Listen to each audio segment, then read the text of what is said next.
инструмента.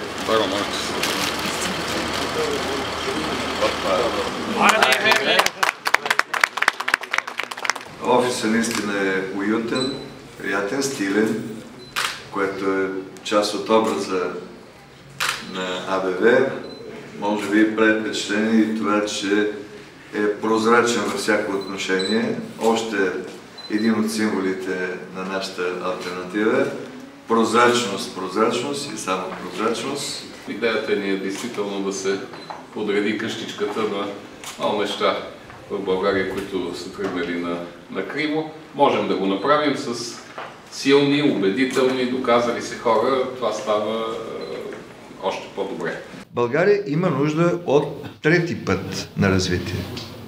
Не визията на ГЕРБ или визията на Позитано. АБВ предлага, без да има претенцията да монополизира идеята за третия път. Да се разберем, ние сме за това да има повече конкуренция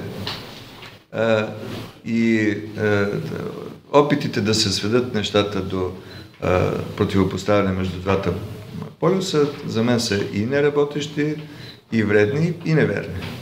Аз твърдя, че правителството е слабо.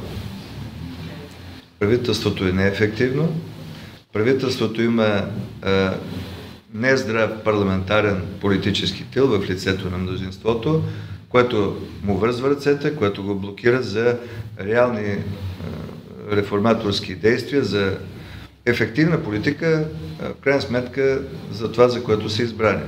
Има си закони на политиката, те трябва да се следват. Ако правителството е слабо, ние ще бъдем от тези, които ще търсят промяната и ще настояват за тази промяна.